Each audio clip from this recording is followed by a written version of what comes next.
우리가 디지털 경영이라고 하면 이제 여러 가지 회사 내에서 체계를 잡아가야 되는 부분들이 있는데요. 그중에서 이제 IT랑 관련된 부분들을 좀 다루게 될 거고, 기본적으로는 이 IT 거버넌스를 좀 이해하고 가실 필요가 있어요. 이 거버넌스라고 하면 사실은 어떤 뭐 거버넌스 그 영어를 찾아보시면 아시겠지만 결국엔 저게 어떤 그 지도 체계, 그 어떤 그 국가를 다스리는 체계, 약간 어떤 그런 느낌이거든요. 그래서 결국엔 이 IT 거버넌스가 생기기 전에 어떻게 보면 그 상위에 어떤 거버넌스들이 있고 기업의 거버넌스가 있고 그 안에 이제 IT 거버넌스가 좀 있는데 결국엔 이렇게 생각하시면 될 것 같아요.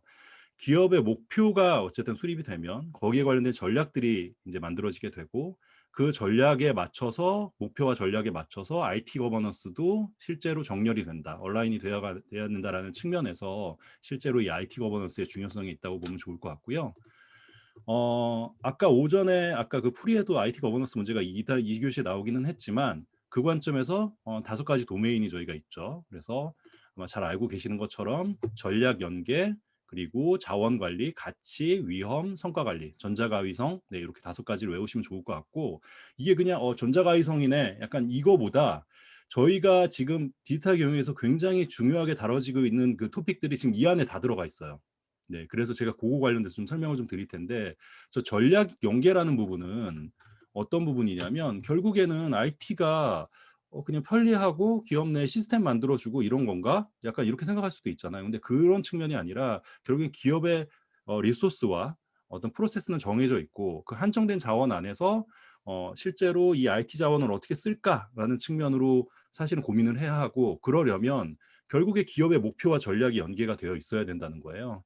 네, 예를 들자면 기업 내에서 이거 우리가 매출을 뭐 한 요번에 한 20% 올리자라고 하는데 사실은 그 IT 자원이 사용이 되는 거는 매출을 올리는 쪽이 아니라 어떤 다른 일을 하고 있다면 사실은 그게 이제 연계가 안 되고 다 자원이 낭비가 되는 게 있잖아요. 그래서 기업의 목표가 정해지면 IT도 거기에 맞춰서 온라인이 되어야 된다라는 측면으로 봐주시면 될 것 같고요. 그래서 그 전략 연계가 가장 먼저 나오는 거고, 자원 관리.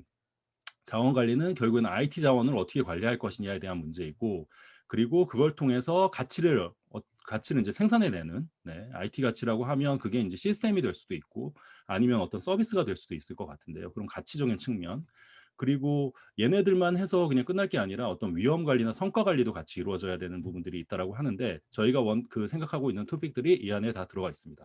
자원 관리라고 하면 결국에는 뭐 ITSM, 그러니까 IT 서비스 관리를 하는 데 있어서의 자원 관리가 좀 있을 수 있을 것 같고요. 그럼 ITSM에선 뭘 관리하는 거야? 네. 그러니까 IT를 단순하게 그냥 뭐 구현하면 시스템을 뭐 이렇게 만들어주는 측면이 아니라 얘를 서비스 관점에서 좀 바라보자라고 하는 게 이제 ITSM이었고요.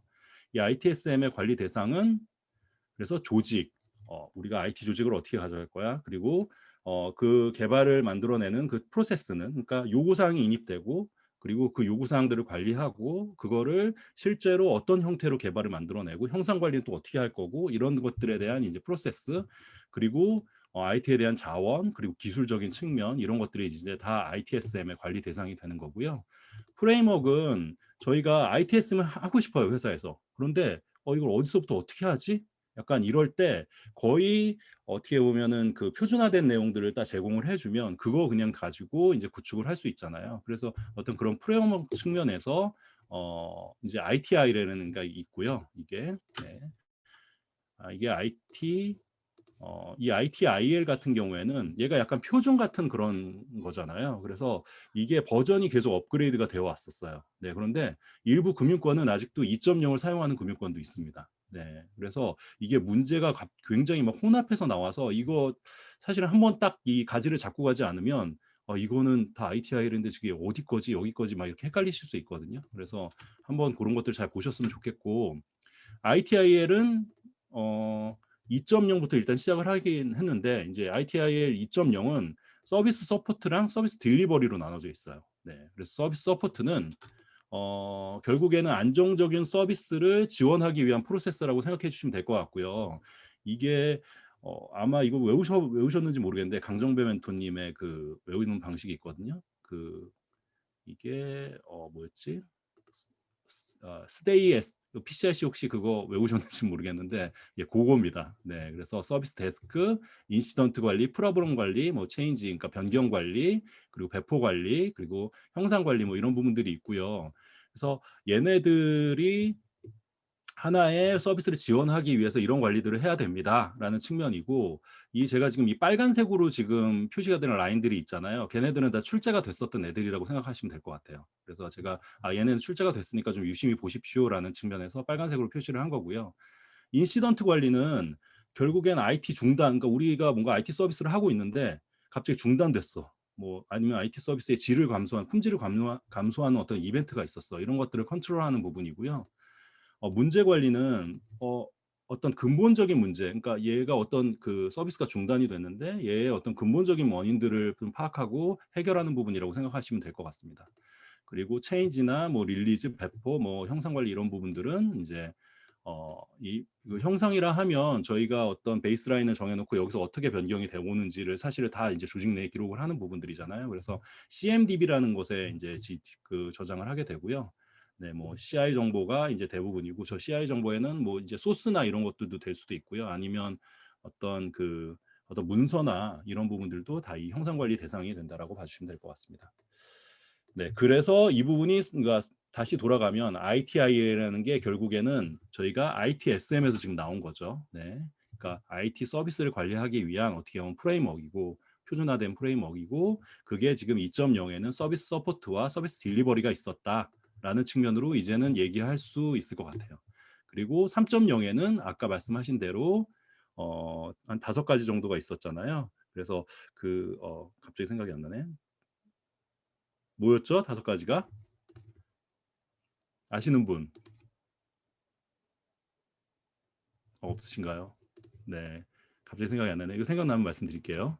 그리고 4.0이 이제 최근에 나오게 됐고, 2019년 이제 2월 달에 나왔고, 그리고 요게 이제 구성이 된 게 서비스 밸류 시스템이라는 걸 기준으로 이제 되어 있었어요. 그래서 뭔가 애자일이라든지, 그리고 어떤 요구에 대한 민첩함이라든지 이런 부분들을 잘 반영할 수 있어야 한다라는 측면이 하나가 있고, 기존의 이 IT라는 IT 서비스는 결국에는 어떤 주체가 된다라기보다는 서비스를 제공하는 입장이었거든요. 근데 여기서의 이제 4.0에서의 어떤 관점은 약간 IT 자체로 가치를 만들어낸다라는 측면도 좀 가지고 있습니다.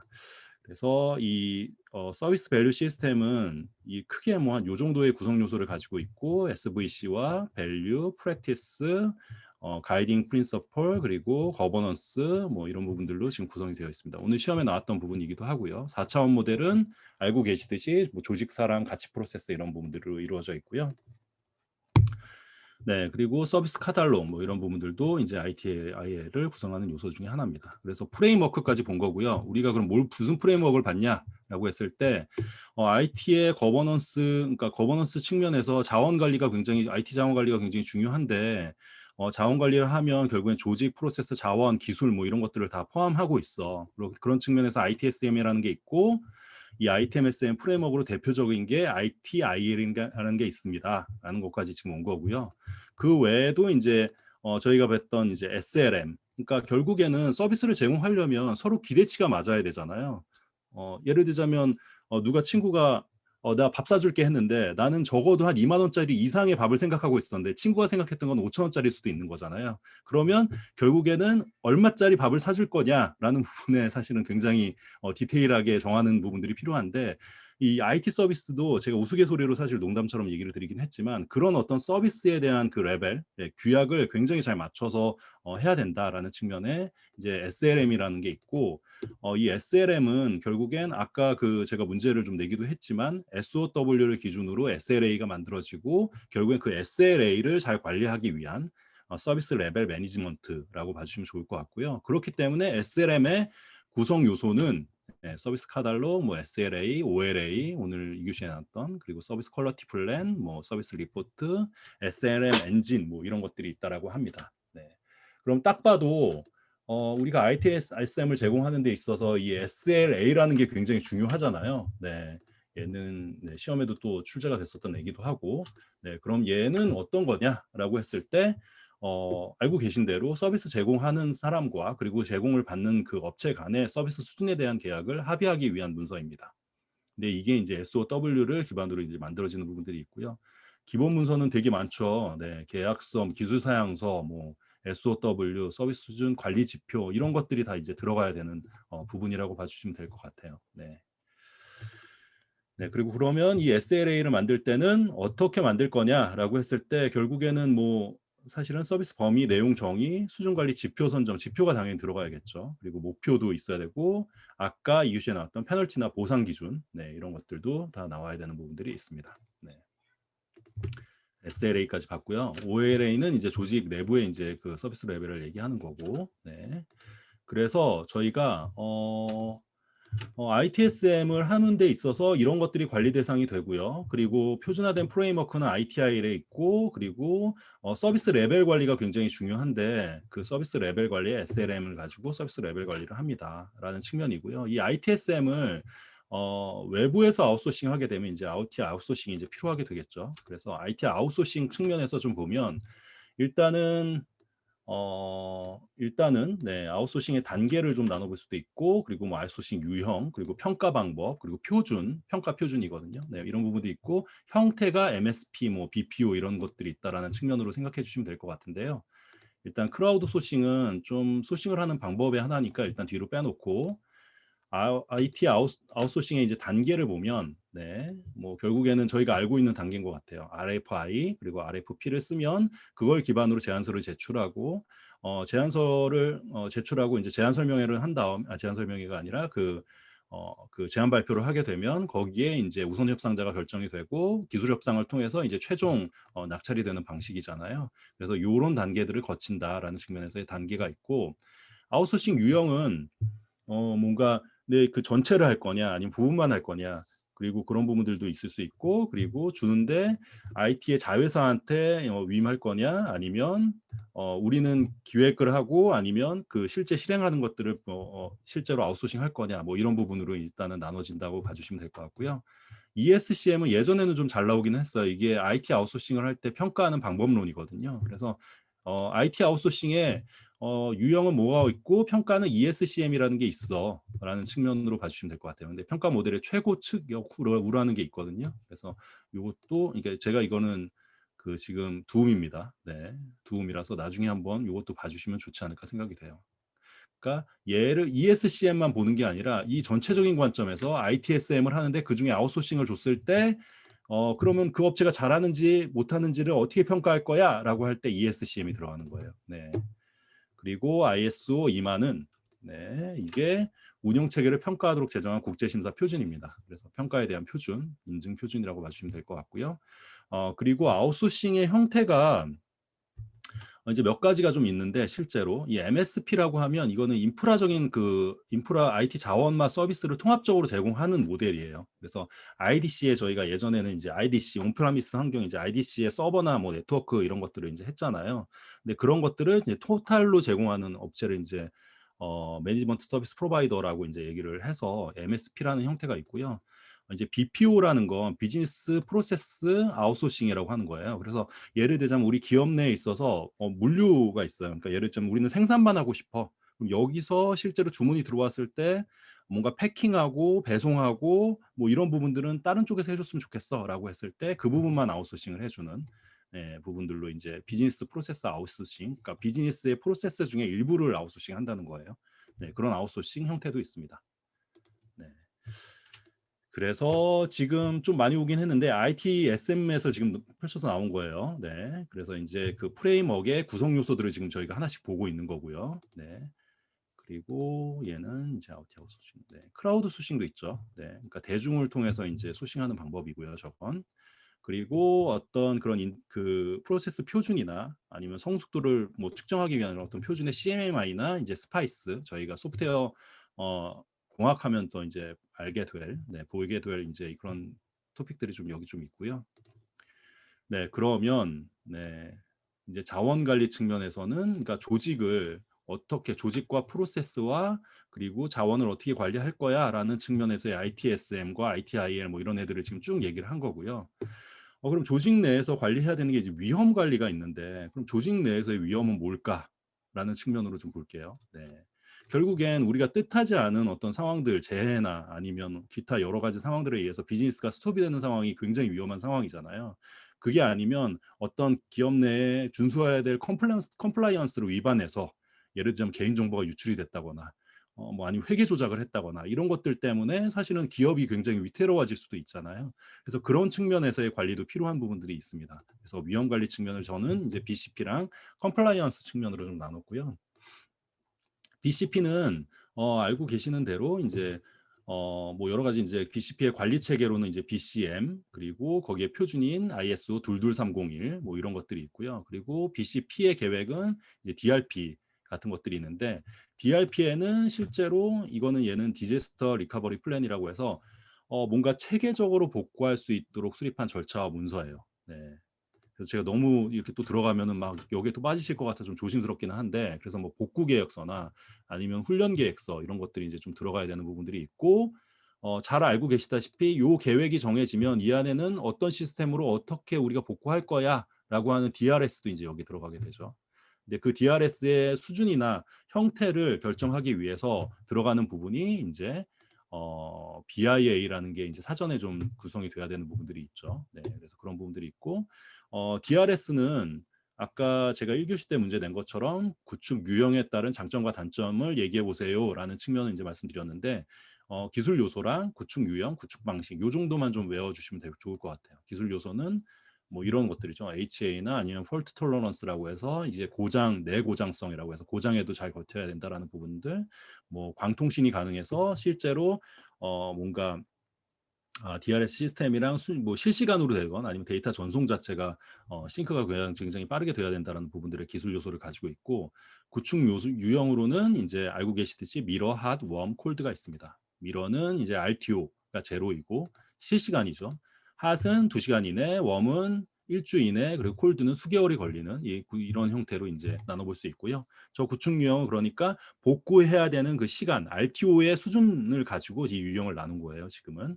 그리고 구축 방식은 이거는 정말 그 구축을 하는데 어떻게 할 거냐, 돈을 어떻게 쓸 거냐에 대한 부분이에요. 그래서 상호 계약을 한다거니 아니면 공동으로 이용할 건지 아니면 외부에 위탁을 줄 건지 내가 다 할 건지 내가 다 하면 내가 데이터도 내가 관리해야 하고 하기 때문에 데이터 유출이나 이런 부분에 안전하겠지만 결국엔 비용이 좀 많이 들겠죠. 네. 그래서 그런 부분의 장단점도 오늘 1교시랑 같이 엮어서 보시면 좋을 것 같고 지금 저희가 하고 있는 건 결국에는 기업 내 위험을 어떻게 관리할 거냐라는 측면에서 불시적인 위험이 발생했을 때 비즈니스를 영속적으로 계속 유지해야 하는데 재해가 발생했을 때 그걸 하기 위해서 어떤 플랜들이 필요하냐라는 측면이었고 그 플랜 중에 하나가 이제 시스템이었습니다. 그래서 그 시스템의 DRS를 지금 말씀드렸고요. 네, 그리고 BCP에도 수립 절차가 있겠죠. 네, 뭐 BI하고 RA하고 이거는 리스크 어세스먼트라고 해가지고 리스크를 평가하는 부분이고요. 네, BI는 요거는 한번 시험에 나왔었어요. BI를 뭔가 수립하는 절차에 대해서 얘기해봐라 했기 때문에 제가 빨간색으로 표시한 거고요. 목표가 일단 정의가 돼야 되고 프로세스, 네, 뭐 대상 업무가 선정돼야 되고 손실의 정도가 산정이 돼야 되고 뭐 복구는 어떤 거 순서대로 할 건지 뭐 이런 부분들 그리고 당연히 도출 지표를 어떻게 가져갈 건지에 대한 부분들이 이제 BIA를 하게 되면 이제 나오게 되겠죠. RTO는 이게 복구 시간 허용 그러니까 그 필요한 때 그러니까 복구까지 가는데 최대한 어느 정도를 허용할 거냐에 대한 부분이에요. 그러니까 예를 들면 지금 장애가 나서 시스템이 다 멈췄어요. 그런데 우리가 한 2시간 정도까지는 괜찮아라고 하면 RPO는 2시간인 거예요. 네. 그런데 RTO가 네, 2시간이 되는 거고 근데 그게 아니라 우리는 실시간으로 무조건 복구가 돼야 되라고 하면 이제 제로가 되는 거죠. 그럴 때 사용하는 게 네, 미러죠. 네. RPO는 이게 리커버리 포인트 오브젝트인데 데이터가 이게 시간과 관련 없이 데이터가 막 손실이 되는 허용을 어디까지 허용할 거냐에 대한 부분이에요. 그러니까 예를 들자면 뭐 뭔가 데이터가 적재가 되는 게 있는데 이게 뭐 장애 때문에 그 데이터가 손실이 일어날 수 있잖아요. 네, 그럼 그럴 때 어느 정도까지 우리가 그걸 감수할 거냐, 약간 그런 부분이라고 봐주시면 좋을 것 같고 RSO, 뭐 RCO, 뭐 이런 부분들이 주요 도출 지표로 뭐 잘 알고 계시다시피 나오고 있습니다. 저희가 지금 하고 있는 건 BCP의 BI 지금 얘기를 했고 이 BI를 통해서 DRS의 어떤 그런 그 시스템을 구축할 때 기준들이 들어가는 거예요. 네. 그리고 뭐 핵심 지표에는 뭐 MBCO나 MTPD 같은 것들이 있다고 합니다. 그래서 뭐 이거는 BCP의 이제 핵심 지표예요. 최소 비즈니스 업무 연속성 목표, 그리고 최대 허용 중단 기간 뭐 이런 것들이 있다고 하는데 이것도 그냥 한번 보시면 좋을 것 같아요. 네.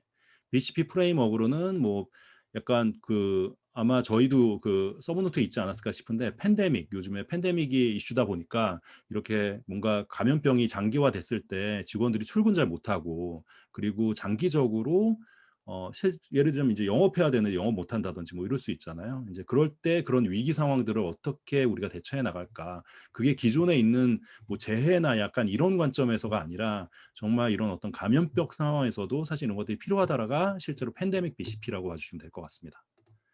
네, 그래서 저희가 지금 본 건 위험 관리를 봤어요. 예, 그러니까 기업 내에서 위험이 발생했을 때 관리를 하기 위함인데 비즈니스가 멈추지면 되지면 안 되니까 BCP를 본 거고 그 외에 아까 말씀드린 것처럼 이제 법적인 사항들을 위반하거나 규제를 위반하거나 약간 이런 부분들의 그 위험도 있을 수 있죠. 그래서 컴플라이언스 측면에서 또 볼게요.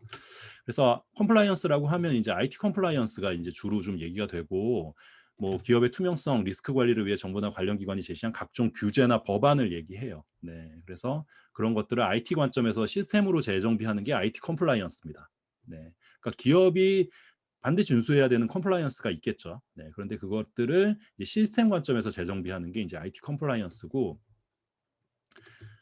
주요 요구 사항으로는 뭐 이제 그 데이터 공개, 보존, 보호, 통제, 책임성 뭐 이런 것들이 있는데 저희가 보안할 때 아마 보셨을 거예요. 이 디스커버리라는 게 있었죠. 그래서 증거를 수집해서 사전에 만들어 놓고 이게 증거 게시 요구 제도였나요? 제가 정확한 명칭은 기억이 안 나는데 그렇기 때문에 사전에 증거를 요구를 했을 때 그걸 이제 선제시할 수 있어야 되는 부분으로 사실 이런 것들도 필요하고 데이터를 개인정보 같은 경우는 보호를 잘 해야 되잖아요. 네, 그래서 데이터 보호 뭐 이런 부분들이 있습니다.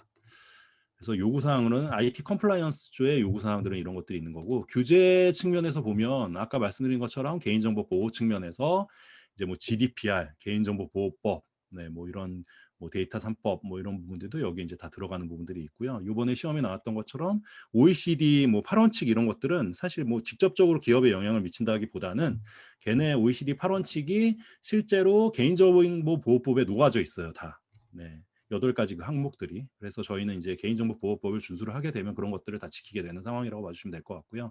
이 GDPR은 어떻게 보면은 유럽의 개인정보보호법이잖아요. 근데 이게 해외에서 사업을 하려고 하면 내가 예를 들면 유럽에 뭔가 서비스를 제공하고 있는데 거기에 개인정보보호법의 체계도 또 지켜야 될 거잖아요. 그렇기 때문에 이제 그 GDPR이 그런 측면에서 이제 좀 이슈가 됐었던 부분들이 있습니다.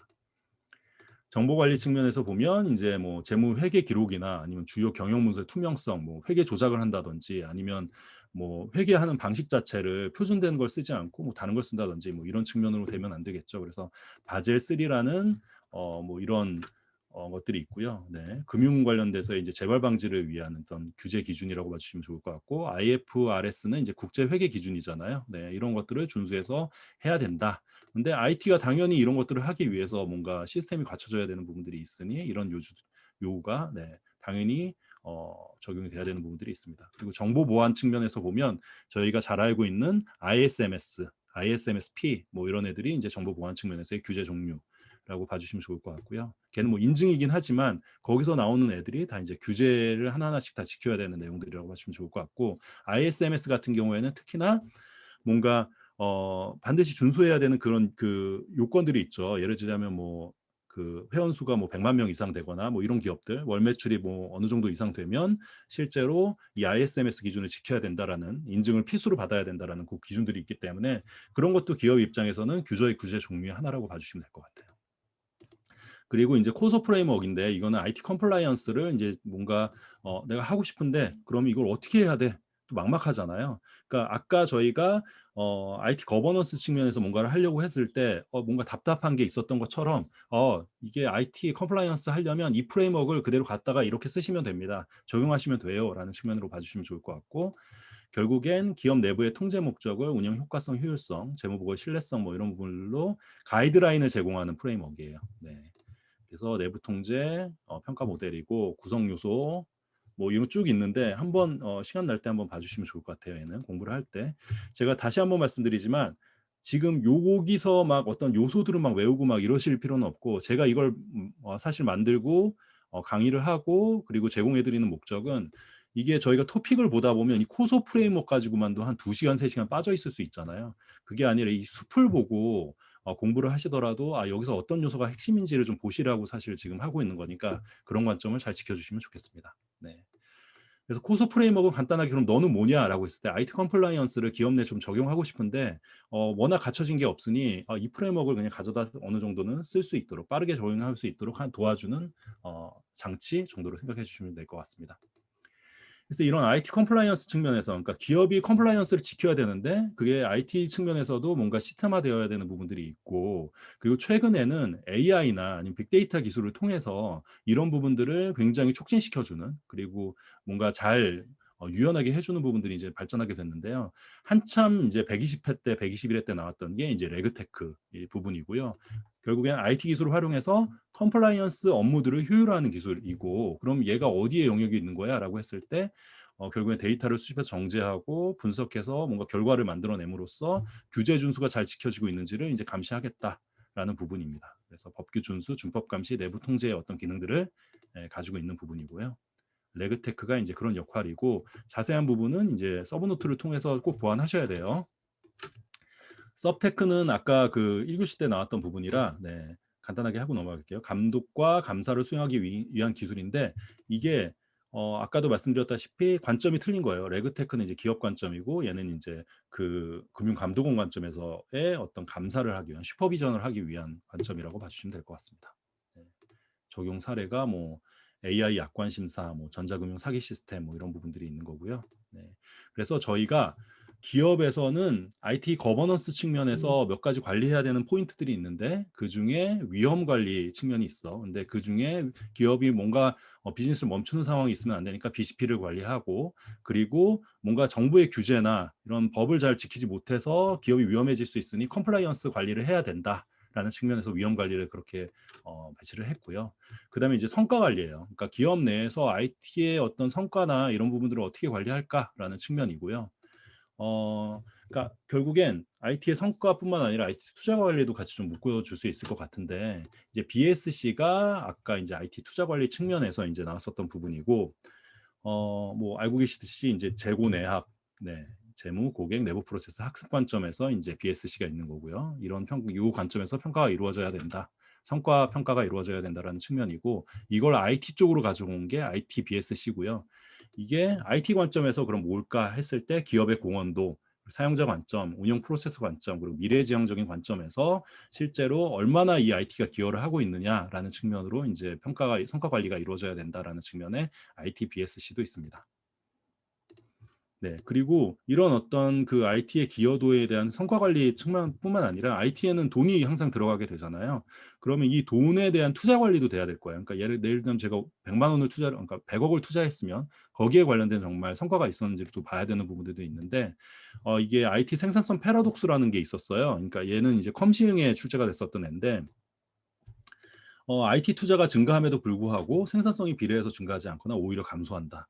그러니까 우리가 뭔가 시스템을 한 100억을 들여서 지금 들어왔는데 뭐 이 생산성이 좋아지지도 않고 오히려 좀 복잡해졌어라고 이제 사실 불만들이 나오기 시작한 거죠. 그게 이제 IT 생산성 패러독스인데 결국에 이제 원인을 좀 놓고 봤더니 이게 결국에는 관리가 잘못되거나 IT 시스템에 IT 투자라는 건 결국엔 효과가 나타나기까지 시간이 굉장히 오래 걸린다. 그리고 성과를 어떻게 지표를 가져가느냐에 따라서 이 측정 방식에 따라서도 또 달라질 수 있다라는 측면에 이제 생산성 패러독스에 대한 그 어떻게 보면 반론들이 좀 있었던 상황이고요.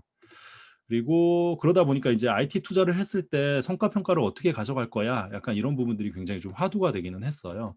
그래서 그런 측면에서 기업 또는 기타 조직에서 우리가 IT를 그러면 투자를 했을 때 이게 성과가 있었는지를 뭘 보고 할까라는 측면에서 뭐 투자 지표, 품질 지표, 이용 지표, 효과 지표로 보자라는 측면에 이런 어떤 프레임워크 같은 것들을 볼 수 있을 것 같습니다. 투자 지표는 저희 알고 있는 것처럼 왜 경제성 평가 기법에 썼던 그 투자 지표들 있잖아요. 뭐 TCO나 NPV, NPV 그리고 아니면 ROI 뭐 이런 것들, 네, 이런 것들이 이제 투자 지표로 들어가게 되는 거고 품질 지표는 정보 품질, 뭐 시스템 품질, 뭐 정확성, 정보 품질이라고 하면 얼마나 정확하게 나왔느냐, 아니면 적시에 제공했느냐 정보를, 뭐 이런 측면이고요. 이용은 정보 시스템의 활용도, 접속 시간, 사용자 만족도 이런 부분들이 되는 거고요. 그리고 효과 지표는 실제로 어떤 시스템을 도입을 해서 가지고 왔더니 이 사람의 업무에 대한 시간이 어느 정도나 줄었다라는 측면에서 효과 지표를 추출할 수도 있을 것 같습니다. 그래서 이런 관점에서 이제 주요 지표들을 놓고 IT 투자 성과 평가가 필요하다라는 측면이고, 뭐 경제성 평가 측면에서 아까 잠깐 투자 성과 평가 얘기할 때 얘기했지만, 뭐 TCO, ROI, MPV, IRR, PP, BP 이렇게 있으니까 한번 봐주시면 좋을 것 같고, 간단하게 설명드리면 TCO는 구축뿐만 아니라 운영도 같이 봐야 된다, 비용을. 그리고 ROI는 우리가 얼마 투자했으니 거기에 그러니까 한 만큼 어느 정도 효과가 있는지 측정해야 된다. 근데 뭔가 소득이 수익이 있었을 때 그게 현재 가치뿐만 아니라 미래의 가치에 대한 할인율도 적용을 해야 된다. 그렇기 때문에 NRR이 있는 거고, 그 할인을 했을 때 적정 할인율을 뭘로 가져갈 거냐? 이게 IRR입니다. 그리고 PP는 내가 100만 원을 투자했는데 그럼 100만 원을 다 내가 효과를 볼 수 있는 시점이 언제지? 5년인가? 10년인가? 예, 이게 이제 PP고요. 페이백 피어리어드. 그리고 BP는 브레이크 이븐 포인트라고 해서 아마 이제 그 스타트업에서 주로 많이 쓰는 단어이긴 한데요. 내가 100만 원을 그러니까 100억을 투자를 하면 결국에는 뭔가 투자 비용이 계속 누적될 거잖아요. 근데 그게 아니라 이제 소득으로, 그러니까 그게 전환이 되는 시점. 예. 수입으로 계속 마이너스를 치다가 결국엔 수입으로 전환이 되는 시점을 이제 브레이크 이븐 포인트라고 합니다. 네, 마세리티 문제 뭐 저거는 네, 그냥 뭐 모르고 지나가셔도 될 것 같고요. 네, 그래서 저희가 성과 관리까지 여기서 봤어요. 그러니까 다시 보면 경영을 함에 있어서 뭔가 이 거버넌스라는 건 뭔가 조직의 그 체계들을 유지하고 어떤 하나의 목표에 맞춰서 얼라인시키는 어떤 그런 틀, 뭐 관리 체계, 약간 이런 라고 봐주시면 좋을 것 같은데, IT 거버넌스 측면에서는 이 5가지가 있었고요. 네, 전략, 자원, 가치, 위험, 성과. 그리고 전략적인 측면은 기업의 목표와도 연관이 되어 있어야 된다. 자원은 우리가 결국엔 IT 자원들을 프로세스는 어떻게 사용해야 될 거냐라는 측면에서 ITSM과 뭐 SLA 뭐 이런 부분들 설명드렸고, 위험 관리는 이제 기업 내 위험 여러 가지 이제 비즈니스 못하게 되는 BCP나 아니면 그리고 IT 컴플라이언스 측면에서 지금 설명드렸고, 그럼 IT의 성과를 어떻게 측정할 거냐? IT 패러독스 이런 것도 있었는데라고 했을 때 이제 그 외에 이제 성과를 측정할 수 있는 방법들, 뭐 경제적인 성과나 아니면 품질 지표나 뭐 이런 부분들도 같이 설명을 드렸습니다. 네. 그래서 지금 IT 거버넌스의 5가지 중요한 도메인을 설명드렸지만, 실제로 이 경영 내에서의 이게 굉장히 중요하기 때문에, 그리고 저희가 알던 중요한 토픽들이 여기 다 들어가 있기 때문에 시간을 들여서 지금 설명을 좀 드린 부분이 있고요. 인제 IT 거버넌스의 5가지 도메인 얘기했습니다. 네. 네, 그리고 구성 요소에는 뭐 리더십, 조직, 프로세스 뭐 이런 것들이 있다고 하고요. IT 거버넌스. 그리고 프레임워크는 아까 나왔었던 것 같기도 한데 2교시 때, 네, 코빗 나왔었죠. 네, 코빗과 벨 IT가 있고요. 네, 코빗은 5.0이랑 2019 버전이 지금 나와 있는 상황이고, 둘 다 알고 계셔야겠죠. 네, 5.0은 원칙, 주요 프로세스, 뭐 이네이블러가 있었다고 합니다. 그래서 원칙은 뭐 통합, 이해관계자, 뭐 지향, 이네이블러 기반, 거버넌스 관리, 분리 뭐 이런 것들이 있긴 한데, 뭐 저는 거기까지 외우지는 않았던 것 같아요. 네. 그리고 뭐 주요 프로세스도 이게 예전에는 암기법이 다 있었어요. 애들 아빠 댄스미였거든요. 네.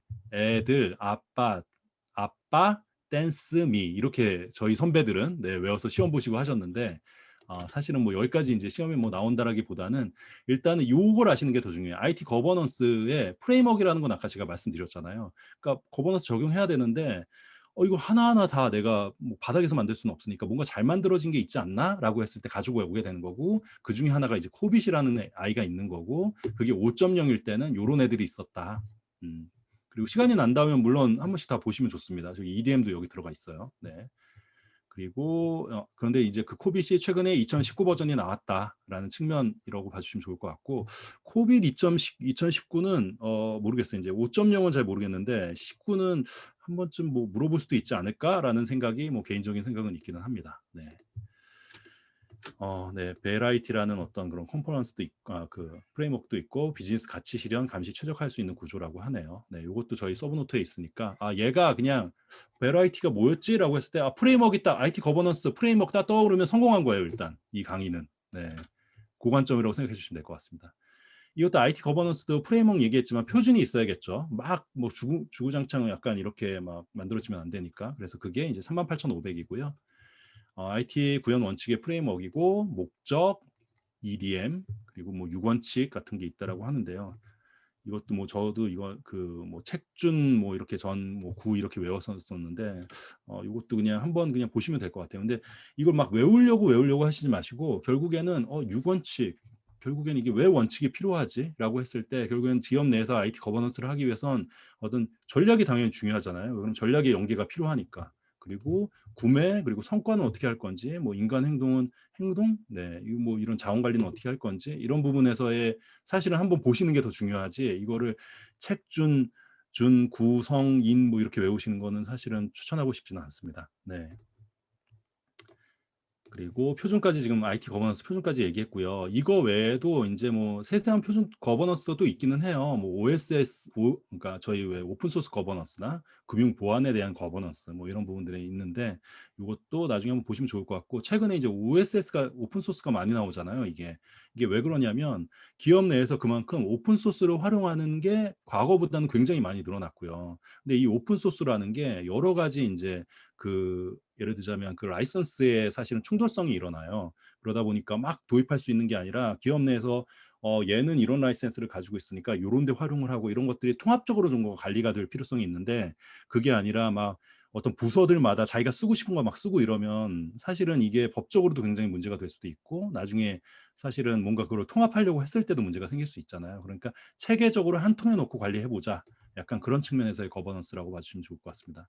그렇기 때문에 여기서 이제 키워드는 오픈 소스 그러니까 오픈 소스 라이선스 양립성이라는 게 있을 거예요. 아마 그게 이제 저희가 이제 도입을 했는데 어떤 거는 굉장히 강한 어떤 라이선스 그 규정을 가지고 있고 어떤 거는 무료로 사용하고 소스도 공개 안 해도 되고 뭐 이런 게 있을 수 있잖아요. 네, 그런데 그런 것들이 이제 충돌했을 때 생기는 거는 얘기를 하고요. 네, 저거는 소프트웨어 공학할 때 다시 한번 얘기할 겁니다. 그래서 저희가 IT 거버넌스를 제일 먼저 얘기한 이유는 경영을 함에 있어서 저 체계들을 만들어가는 게 너무 중요하다. 그리고 결국엔 저 체계를 만들어야 그 밑에 있는 것들을 하나하나 다 만들 수 있다라는 측면이고요. 어떻게 보면 이게 하나의 큰 그 틀이 되는 체계라고 봐주시면 좋을 것 같고, 그리고 요구에 있는 것들을 이제 받아서 진행이 되는 게 EA라는 것들이 있습니다. 기업의 IT와 비즈니스의 관계를 이제 청사진하는 건데, 기업 내에서 이제 비즈니스 목표 아니면 IT 목표 이런 것들이 있는데 그런 것들을 잘 얼라인 시키고 그리고 결국에는 그런 아키텍처 모델들이 어떻게 연관이 되어 있는지를 좀 보고 네, 뭐 이런 부분들이 좀 필요한 부분들이 있고요. 그리고 아키텍처 관점에서는 비즈니스 그러니까 어플리케이션이라고 하면 저희 쓰고 있는 그 시스템 정도 생각해 주시면 돼요. 그리고 데이터 아키텍처, 그리고 테크니컬 기술적인 그 표준, 그리고 보안적인 아키텍처 이런 것들이 다 뭔가 어떤 틀 안에서 지금 관리가 돼야 된다라는 측면으로 봐주시면 될 것 같습니다. 네. 그리고 인프라스트럭처 측면에서는 레퍼런스 모델이랑 이제 표준 모델, 스탠다드 프로파일, 이제 조직 내에 지침 정도로 봐주시면 좋을 것 같아요. 표준이랑. 네. 네, 그래서 그럼 이게 왜 필요하냐, EA라는 게 이런 것들이 틀이 잡히지 않은 상태에서 뭔가 사업이 진행되고 이러면 뭔가 저 부서에서는 저런 형태로 막 진행하게 되고 그런데 그게 저희의 데이터 거버넌스나 아니면 데이터 아키텍처에 전혀 맞지 않는 그 틀로 막 하고 있어요. 뭐 보안도 준수하지 않고 있고 그러면 그걸 했을 때 뭔가 제약을 해야 되는데 그럴 때 어떤 보안적인 측면에서 아키텍처도 세워져 있어야 되고 우리가 응용 시스템은 이런 형태로 지금 뭔가 통합이 돼야 돼. 약간 그런 어떤 체계들이 있어야 되잖아요.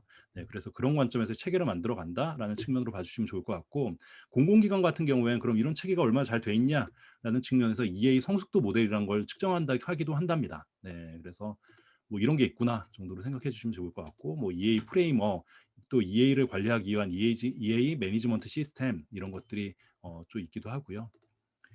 네, EA가 끝나면 저희가 감리할 때도 그렇잖아요. EA, ITA 그리고 ISP 그다음에 SD 이렇게 가듯이 네, 이것도 순서대로 사실은 가는 이유들이 다 있거든요. 네, 그게 큰 거부터 정의하고 구체적으로 들어가는 거예요. 네, 물론 절차적인 관점도 있지만 ISP가 이번에 123회 때 나왔죠, 시험 때. 이게 정말 저 때부터도 나온다 했었던 건데 정말 나온 거고요. 네, 이게 그 가이드가 좀 바뀐 그 지침이 가이드가 좀 바뀐 부분이 있어서 나올 거라고 생각을 했는데 드디어 나왔습니다. 네, 그래서 절차는 뭐냐면 네, 결국에는 IT 과제를 뭔가 하려고 하는데 그냥 막 할 게 아니라 뭔가 이 체계적으로 분석하고 거기에 맞춰서 과제도 뽑아내고 하자. 된다라는 측면이라고 봐주면 될 것 같아요. 네, 그래서 처음에 하는 게 환경 분석이에요. 네, 지금 우리가 대내 환경, 경영 환경은 어떻고 법제도 환경은 어떻고 왜 그러냐면 저런 것들을 다 위반해서 할 수는 없으니까 IT 환경은 어떻다라는 환경 분석을 먼저 하게 되고 이 환경 분석을 할 때 저희가 전략 수립을 할 때 하는 이 전략 수립 도구들이 여기에 활용이 됩니다. 네. 이 전략 수립 도구라고 하면 네.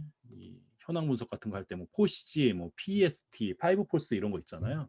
이런 것들이 실제로 이 환경 분석할 때 많이 활용이 된다라고 생각하시면 될 것 같아요. 네. 이 현황 분석할 때도 마찬가지고 네, 환경 분석이 끝나게 되면 이제 현황 분석을 하고요. 업무 분석, 정보 시스템, 벤치마킹, 차이 분석, 이슈 통합 및 과제를 도출하는데 결국에 이건 ISP를 하는 이유는 뭐냐면 이 우리가 추진 과제를 뭔가 만들어내고 그 추진 과제를 만들기 위한 로드맵을 만들기 위한 과정이거든요. 네. 그러니까 우리가 뭘 할 거야, 결국엔. 근데 그게 어떤 단계로 어떻게 해야 돼라는 측면을 만들어내기 위함이에요. 그래서 보면은 현황 분석을 할 때 우리 업무를 분석하고 우리의 정보 시스템을 분석해요. 그런 다음에 벤치마킹을 하는 거죠. 잘 돼 있는데. 그랬더니 봤더니 아 우리는 이러이러한 부분이 부족하네라는 걸 차이 분석을 통해서 알아내는 거예요. 그런 다음에 그 차이를 가지고 아 그러면 이슈가 이런 이슈들이 있으니까 아 요 이슈는 해결하려면 이런 개선 과제가 필요하겠구나를 최종적으로 개선 과제로 도출하는 게 이제 현황 분석입니다. 그럼 개선 과제로 도출했으니 우리가 정보와 비전은 이렇게 돼야 되고 전략은 앞으로 이렇게 가져가야겠을 거야. 그러니까 순차적으로 이렇게 가져가야 돼를 이제 정보와 비전 및 전략 수립 단계에서 하게 되고 그 다음에 목표 모델을 만들어요. 목표 시스템 모델을 만든다고 생각하시면 될 것 같고 그래서 아까 우리가 현황 분석 통해서 만들었던 이슈 통합해서 그리고 개선 과제 만들었던 걸 좀 더 상세화해요. 아 기능은 이런 기능들이 있어야 되고 아 프로세스는 이렇게 돼야 되고 그리고 정보 시스템은 이렇게 만들어져야 될 것 같아. 데이터는 이러이러한 데이터가 필요하니 이렇게 만들자. 라는 부분에 목표 모델을 설계하게 되고요. 그런 다음에 설계까지 끝났잖아요. 여기까지는 뭘 할지가 결정이 된 거예요. 그런 다음에 해야 되는 게 결국엔 이런 순서로 하면 되겠네 라고 했을 때 정보 시스템 구축 계획을 수립하고 사업비 산축하고 그리고 효과 분석하는 부분들을 만들어냅니다. 이게 ISP까지의 이제 절차예요. 네. 그래서 시험에는 지금 요번에 시험에는 요거 좀 물어본 부분들이 있고요. 그리고 정부에서는 하도 막 이게 막 중구난방으로 이렇게 사업들이 막 진행이 되니까 사실은 이런 어떤 사업성 평가 같은 거를 해요. 그런 평가를 그럼 언제 하냐? 이 예산을 정말 지원을 해도 될지 안 될지 그 평가를 언제 하냐라고 했을 때 이 ISP 산출물 가지고 하거든요. 그래서 그 산출물을 이제 재정기획부인가요? 제가 생각이 잘 안 나는데 거기에 이제 제출을 하게 되면 거기에 이제 위탁 기관에서 사실은 이런 사업 타당성이 정말 있는지 실현 가능성이 있는지 규모는 적정한지를 이제 보고 승인을 해주게 됩니다. 네, 그렇게 되면 그 ISP가 실제로 예산을 받아서 이제 구축까지 이제 진행을 하게 되는 부분들이 있고요. 이 ISP 단계에서 이제 구체적으로 나와야 되는 것들이 사실은 예전에는 ISP에서 막 펑션 포인트도 산정하고 약간 예산도 산정하고 그리고 뭔가 규모 산정도 하고 뭐 이런 것들 다 사실은 여기서 하는 단계가 아닌데 이제 그런 것들을 이제 산정을 이제 다 했었거든요. 근데 그런 부분들을 좀 더 상세하게 해야 된다라는 측면에 이제 ISMP가 나오게 된 거고요. 네. 그래서 여기가 해야 되는 게 좀 더 이제 구체적인 내용들을 여기서 한다라고 생각해 주시면 될 것 같습니다. 네. 네. 그래서 우리가 정보 시스템을 도입하기 위해서 네, EA 그리고 ISP 그러니까 현황 분석하고 그리고 어떤 과제를 할지 결정나고 그리고 그 로드맵은 어떻게 될지를 보고 사업비까지 다 산출하고 이제 여기까지 오게 된 거고요. 그래서 정보 시스템이 만들어지는 절차를 지금 쭉 한번 보셨다라고 생각하시면 될 것 같습니다. 네. 그리고 이제 그 기업 내에서 뭔가 해마다 목표를 세우고 전략을 수립해야 되잖아요. 그러니까 전략이라 하시면 이렇게 보시면 좋을 것 같아요. 그러니까 우리가 목표 여기까지 뭔가를 하고 싶어. 근데 우리 상황은 지금 이래. 그럼 그 차이를 어떻게 줄일까? 네. 그러니까 제가 100m를 10초 안에 끊고 싶어요. 그런데 저는 100m를 20초에 뛰어요. 그러면 그 10초를 어떻게 줄일까? 이게 전략인 거예요. 네. 그럼 예를 들자면 뭐 그렇게 할 수도 있죠. 그걸 줄이기 위해서 뭐 근육 운동을 한다. 뭐 매일 실제로 뭐 사실은 뭐 운동장을 몇 바퀴를 돈다. 막 이런 것들이 나오잖아. 걔네들이 이제 실행 전략이 되는 거예요. 제가 굉장히 단순하게 설명드렸지만 기업에서도 약간 이런 형태로 된다고 합니다. 매출을 100억을 올려 우리가 그럼 매출 100억 올리려고 뭘 해야 되지? 라고 했을 때 그런 것들이 전략으로 다 떨어진다고 생각해 주시면 될 것 같아요. 근데 그걸 할 때 함에 있어서 막 하는 게 아니라 뭔가 체계적으로 해보자라는 측면인 거고요. 이런 어떤 전략 수립 도구에는 비즈니스를 분석해서 뭔가 요구사항을 만들어내는 바복이라는 것도 있고요. 그리고 현황 분석 도구에는 포시, 뭐 패스트, 파이브폴스, 그리고 내부 프로세스라는 오늘 시험에 나온 7S 뭐 것들이 있고, 근데 그런 것들을 함에 있어서 중복 없이 전체를 할 거냐, 중복 없이 대표값만 할 거냐라고 했을 때 MEC나 LISS 같은 것들이 있잖아요. 네, 그래서 이런 부분들. 그리고 시스템 다이나믹스는 실제로 시스템 공학 설계 방법론이라고 하는데, 현상을 이해하고 설명하고 컴퓨터상 실험해보는 방법이라고 하는데, 이게 어떤 그런 요소들이 있잖아요. 이게 나중에 한번 설명을 좀 드리면 좋을 것 같은데, 요소들이 있으면 그 요인들 때문에 어떤 결과가 나올 수가 있잖아요. 그럼 그게 플러스인지 마이너스인지를 한번 그려보는 거예요. 약간 다이어그램 형태로. 네. 그런 관점이라고 일단은 생각해 주시면 될 것 같아요. 네. 그래서 얘네들이 그럼 다 뭐 하는 거냐? 아, 현황 분석하려고 하는 거야. 그럼 전략 수립 단계에서 우리가 전략을 수립할 때 뭐가 필요하지라고 했을 때, 아, 우리가 기업 내에 지금 사업부는 이런 사업들이 있는데 별들에게 물어봐 소인지 겐지를 해봤더니 실제로 얘는 스타 있는 이쪽에 있는 애들을 좀 더 밀어줘야 되니까 우리 개 여기 있는 이 사업은 빨리 접고 이쪽에 돈을 밀어주자라는 의사결정을 내릴 수도 있고요. 그리고 뭔가 혁신을 해야 되는데, 아, 우리가 지금 내부에서는 그 혁신하는 그 동력이 부족하니 아웃사이드인 외부에 있는 것들을 라이센스를 사갖고 온다든지 아니면 외부에 있는 업체를 인수한다든지 뭐 이런 것들을 통해서 실제로 우리가 좀 혁신을 해보자라는 의사결정을 내릴 수도 있겠죠. 그리고 우리는 지금 뭔가 선도할 R&D 역량이 굉장히 좀 부족하니까 이미 잘하고 있는 삼성에서 이걸 잘하고 있으니까 우리는 그냥 삼성을 추격하는 역할을 하자. 아니면 우리는 R&D 역량이 충분하니 선도하는 역할을 해보자라는 측면에서 추격자 선도자 역할을 할 수도 있고요. 그리고 위에 그 현황 분석을 해봤더니 우리의 약점, 강점, 그리고 기회와 위협 같은 걸 알 수가 있잖아요. 그런 부분들을 통해서 과연 우리가 어떻게 전략을 가져가야 되는지 스왓 같은 이런 방법들을 쓸 수도 있고, 그리고 디시전 트리나 이런 어떤 의사결정 트리나 이런 것들을 좀 사용을 해서 뭔가 의사결정을 내릴 수도 있겠죠. 그리고 백캐스팅 같은 경우에는 뭔가 우리가 미래에 해야 되는 어떤 그런 목표들을 정해놓고 과거 시점에 실제 50년 뭐 한 이렇게 굉장히 긴 기간을 정해놓고 실제로 그 목표가 달성하기 위해서 어떤 일들을 해야 되는지를 백캐스팅해서 준비하자라는 측면이고요. CPND는 이게 컨텐츠 플랫폼 네트워크 디바이스잖아요. 그래서 저는 이제 우리가 뭔가의 어떤 서비스를 출시하려고 하는데 컨텐츠는 뭘 가져갈 거고, 우리 게임 컨텐츠를 가져가자. 플랫폼은 PC랑 그리고 모바일 쪽은 해야지. PC 모바일. 네트워크는 일반적으로 모바일 환경에서만 일단 되면 될 것 같아. 그리고 디바이스는 스마트폰으로 하는데 안드로이드 폰이랑 iOS를 다 서비스 할 거야. 라는 측면에서의 이런 결정들을 내릴 수 있잖아요. 그래서 그런 측면에서의 전략 수립을 할 수 있는 도구들로 사용이 된다고 봐주시면 좋을 것 같습니다. 이 전략 수립 도구가 뭐예요? 이렇게 물어보진 이제 않을 거예요. 네, 그렇게 이제 유치하게 물어보던 시기는 이미 지났습니다. 88, 90회 때로 다 끝났고, 이제 기업 내 디지털 트랜스포메이션을 하고 싶은데 그것들을 기술사로서 실제로 어떻게 도입해야 되는지 설명해 봐라. 혹은 아니면 지금 팬데믹 상황인데 지금 그 딥텍트 관련돼서 우리가 기업 내에 어떤 전략들을 지금 적용해야 되는지 그 전략을 만들어 봐라.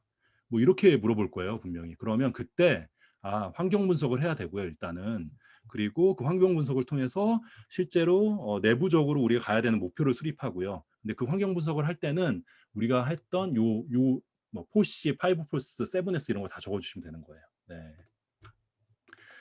네, 그래서 그런 관점에서 이제 전략 수립 도구를 좀 활용하시면 좋을 것 같고, 기업 내에서 이제 목표를 또 수립해서 하시는 것들이 있으시잖아요. 아마 MBO 사용하시는 그 회사들도 좀 있으실 텐데, 요즘에 이제 MBO에 이제 지표를 좀 정할 때 스마트라는 개념이 있어요. 그래서 지표를 설정할 때는 구체적이어야 되고, 측정 가능해야 되고, 그리고 액션 가능해야 되고, 현실적이고, 그리고 시간 제약이 있어야 돼. 지표는 이거 기반으로 설정이 돼야 돼라는 이제 목표 설정할 때 이제 스마트라는 개념이 있고요.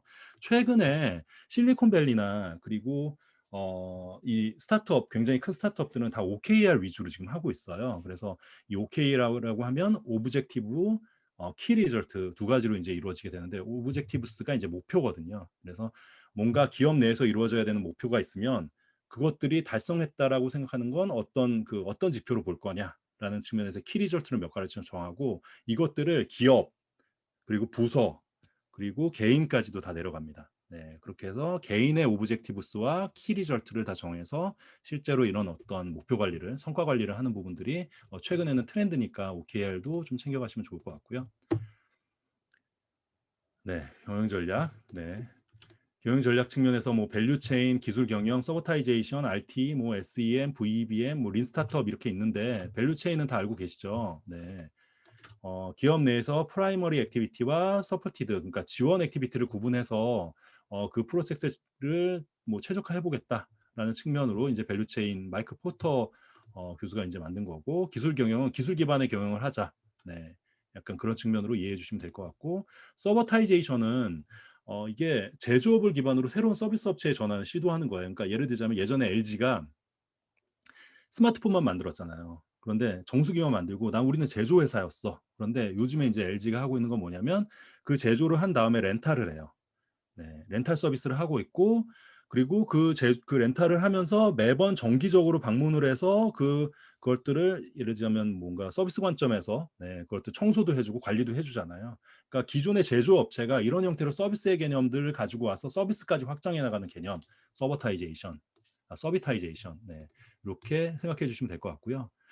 RT는 실시간 기업 모델인데 이게 뭐냐면, 그러니까 기업이 굉장히 막 뭔가 외부 상황들이 급변하는 거예요. 그런데 우리는 그게 경영층까지 도달하는 게 그런 어떤 거 감지하고 의사결정까지가 너무 오래 걸려.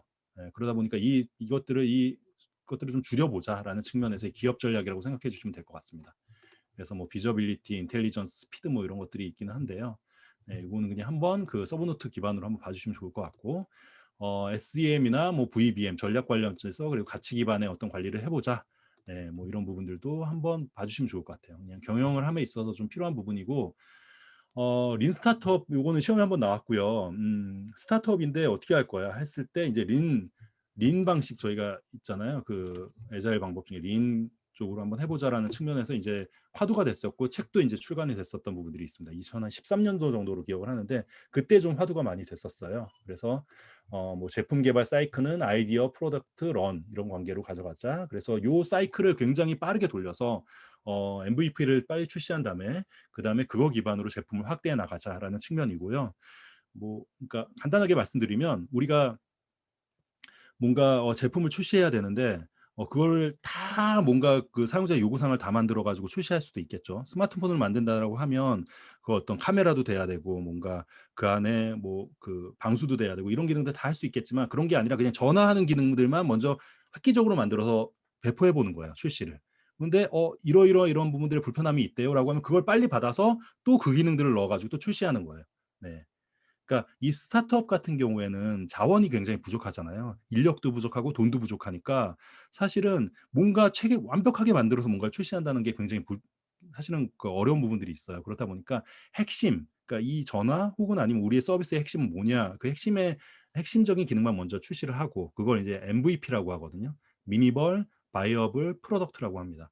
그래서 그 핵심적인 기능들만 가진 것들을 먼저 출시하고 그걸 통해서 피드백 받아서 빨리 그냥 개선해 나가는 게 맞다.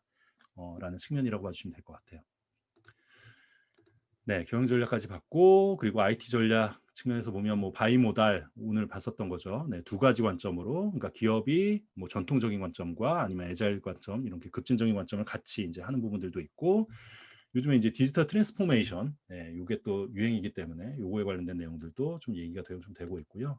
그리고 스마트 워크, 이것도 디지털 스마트 워크 측면에서 이제 디지털 워크 스페이스가 이제 오늘 시험에 나왔었던 부분들이고, IDX가 이제 인텔리전트 디지털 트랜스포메이션 약간 그런 느낌으로 정부에서 했었던 내용들이 좀 있었던 걸로 제가 기억을 하고 있는데 뭔가 그렇게 중요하게 봤었던 것 같진 않아요. 그래서 약간 여기서는 디지털 트랜스포메이션 정도는 항상 어느 정도는 좀 보시고 그리고 기사나 이런 것도 보면 좀 그 관련된 기사들이 많이 나오거든요. 그런 것들 좀 참조해 주셔서 감을 좀 익혀 나가시면 좋지 않을까 생각이 됩니다.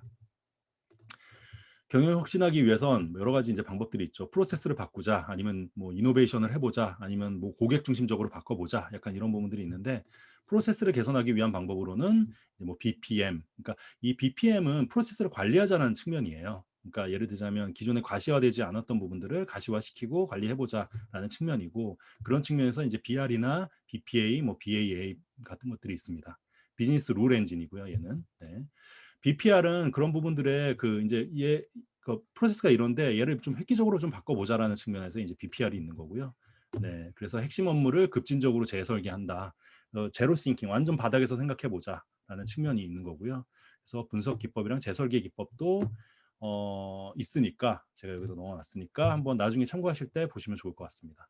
PI 같은 것들도 있고요. 그리고 프로세스 마이닝은 제가 이걸 왜 프로세스 마이닝을 넣어드렸냐면 이게 BPR이나 아니면 PI나 이런 것들은 결국에는 뭔가 물어보고 지켜보고 해야 되는 거잖아요. 프로세스를 개선함에 있어서. 네, 뭔가 분석을 하고.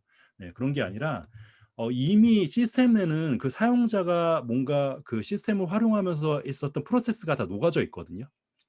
그러면 그런 시스템에 녹아져 있는 이 프로세스 로고들을 만들어서 그걸 가지고 뭔가 분석을 해보자라는 측면이고, 왜 그러냐면 이제 프로세스가 어떻게 되세요? 말로 사실 설명 못하는 부분들도 많이 있고 그렇기 때문에 그래서 이 프로세스 모델을 어느 정도를 만들게 되면 그걸 가지고 뭔가 RPA를 통해서 자동화시킬 수 있는 부분들을 자동화시키는 거예요. 네. 그래서 이 연결고리가 좀 있기 때문에 제가 좀 정리를 같이 했다라고 봐주시면 좋을 것 같습니다. 이노베이션 기법은 크게 뭐 오픈 이노베이션, 네, 우리 내부에서만 할 게 아니라 외부에 있는 아이디어를 잘 받아보자라는 측면이고, 프로세스 이노베이션, 뭐 결과를 준비하고 노력을 강조하는 뭐 이런 게 있다라고 하는데, 네, 이런 것도 있고요. 뭐 컴퓨테이셔널 싱킹 이거는 뭐냐면 컴퓨터적인 사고 방식을 가져가는 거예요. 그러니까 저희가 왜 이제 이것도 시험에 한번 나왔기 때문에 좀 설명을 좀 드리면 컴퓨터 시스템 역량이란 게 그러니까 저희가 알고리즘을 짜고 뭔가 프로그램을 만들 때 들어가는 부분들이 있잖아요. 그 방식대로 사고하자라는 측면이라고 그냥 생각해 주시면 될 것 같아요. 그래서 문제를 분해하고 그 문제가 패턴이 어떻게 된다라는 걸 인지하고 추상화시켜서 알고리즘으로 만들어내는 이 단계들, 이중심적인 사고를 하자. 근데 그런 것들이 교육에 어떻게 활용해 볼 수 있을까라는 측면에서 이제 시험에 한번 나왔던 부분이 있습니다. 그래서 설명드렸고, 트리즈는 합숙에 참석하신 분들은 아셨겠지만 한번 보셨겠지만 네, 아마 2일차에 나왔었던 문제일 거예요. 그래서 얘도 이노베이션 기법으로 나와 있고 뭐 근본적인 문제를 해보자, 해결하자 약간 그런 측면으로 봐주시면 좋을 것 같고요. 절차는 문제가 있으면 그걸 추상화시켜서 일반적인 문제로 만들고 그럼 일반적인 문제를 해결하는 해결하는 만들고 유추해서 솔루션까지 만들어 보자라는 측면입니다. 네. 그래서 이것도 트리즈도 한번 나중에 보시면 좋을 것 같고 이 파괴적 혁신은 디스트립션 트리브 혁신이라고 해서 완전 파괴해서 뭐 재창조하자 약간 그런 느낌인데요. 네, 뭐 그 정도로만 알고 계셔도 될 것 같지 않을까 생각이 됩니다.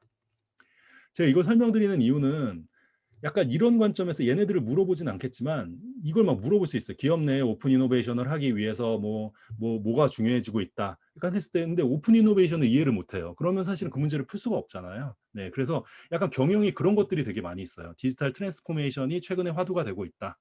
근데 그 디지털 트랜스포메이션을 하기 위해선 결국엔 시스템적으로 데이터 플랫폼이 구축이 되어 있어야 한다. 뭐 이렇게 문제들이 나올 수 있거든요. 그러니까 이걸 경영을 묻고 있지는 않지만 앞에 있는 전제들이 그런 걸 묻고 있기 때문에 그 전제가 그러면 왜 이해를 해야 되느냐라고 했을 때 그 전제가 이해를 잘하고 있으면 그거를 2교시형에는 1단락에 써주면 굉장히 좋아요.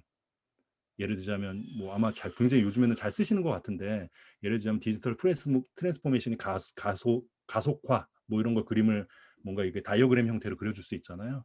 예, 그래서 그런 부분으로 이제 1단락에 활용하면 되게 좋습니다. 네.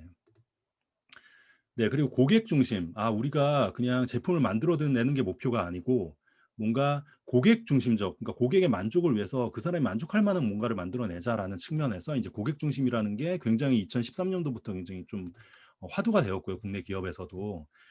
근데 그 중에서 이제 디자인 싱킹이라는 부분들도 있고 CX라는 것도 있고 이제 여러 가지가 있습니다. 근데 이제 디자인 싱킹은 이것도 119회 때 출제가 됐었던 문제이기도 한데 결국에 문제를 사용자 중심에서 풀어보자예요. 네.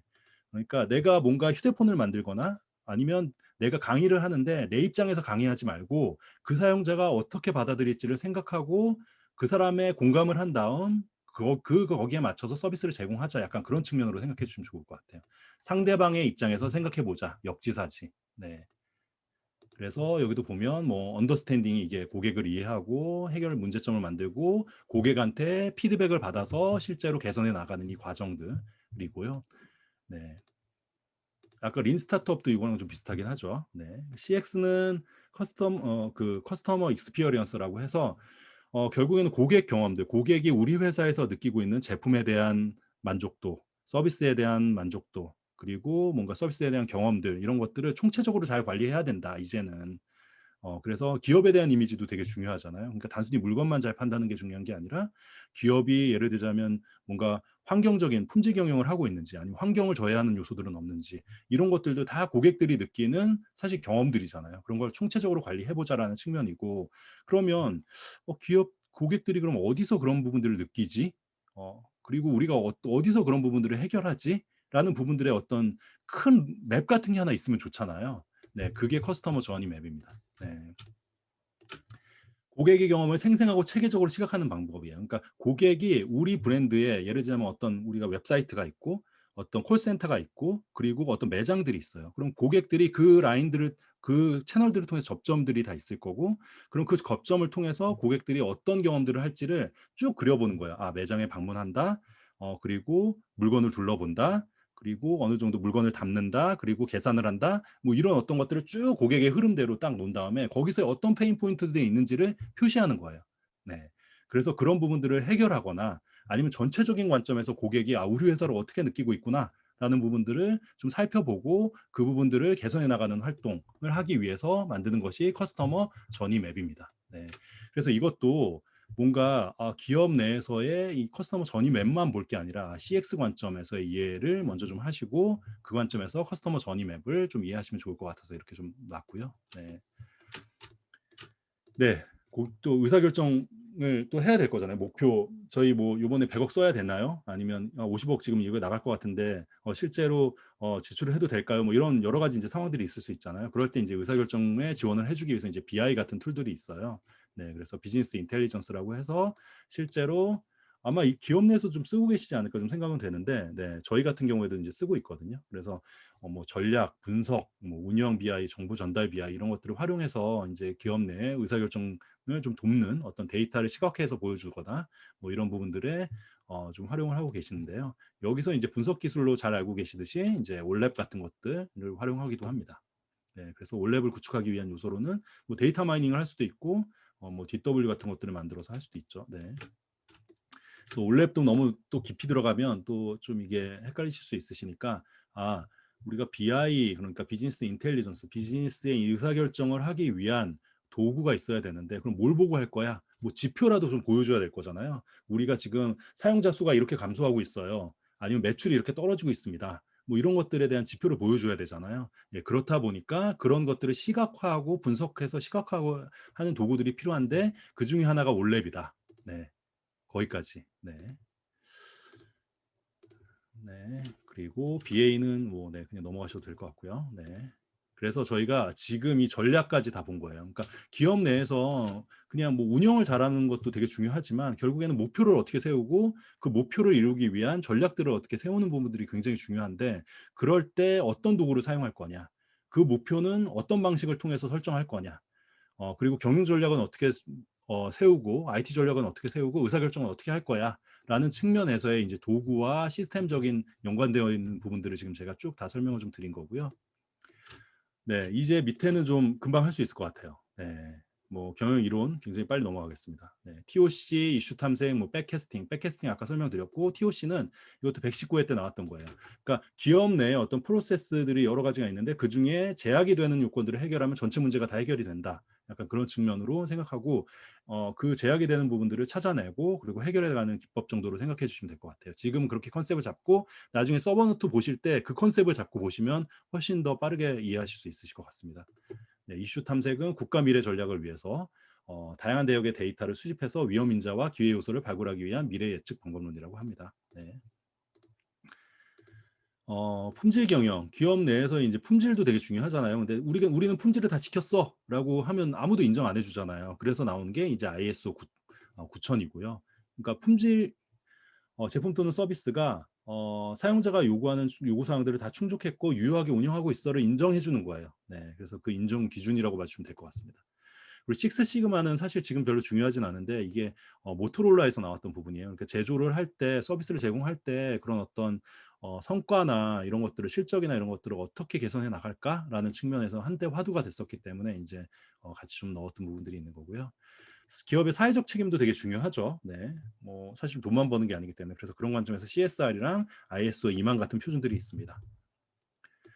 네, ACM 윤리 경영 같은 게 이게 아마 합숙에서 나왔었나? 네, 그랬던 것 같은데요. 뭐 컴퓨터 전문가 윤리 강령이에요. 그래서 좀 강령 잠깐 보면, 그러니까 저희가 결국에는 이 IT 전문가가 되는 거잖아요. 기술사라는 것이.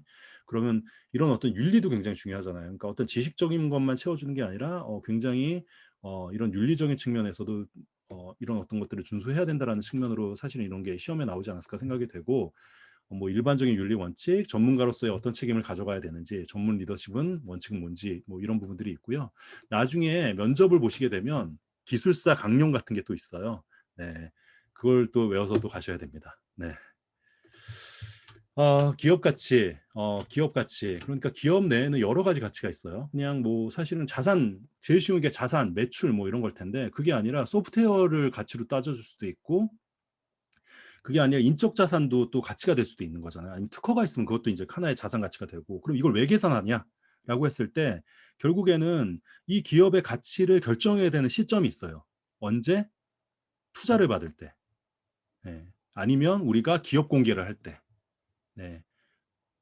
네, 기업 공개를 할 때. 네, 그럴 때 이런 어떤 그 가치를 굉장히 객관적으로 평가해야 되는 그런 시점들이 있습니다. 네.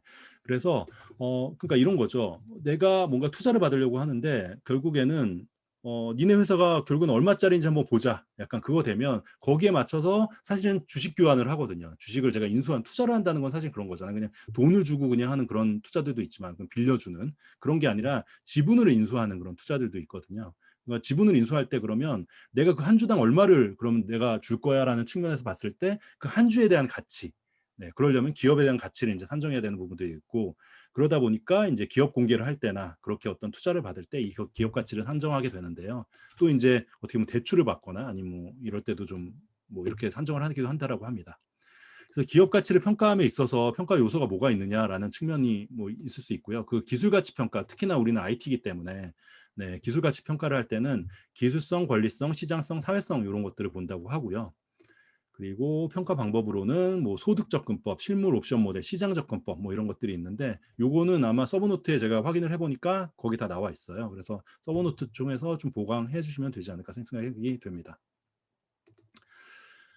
지식재산권, 뭐 특허 이런 부분들이 있는데요. 특허는 저는 이걸 특실 디상이라고 외웠거든요. 그래서 특허, 실용신안, 디자인, 상표권 이렇게 했고 제가 예전에 뭐 전화기로 설명을 좀 드렸었나요? 전화를 발명하면 특허잖아요.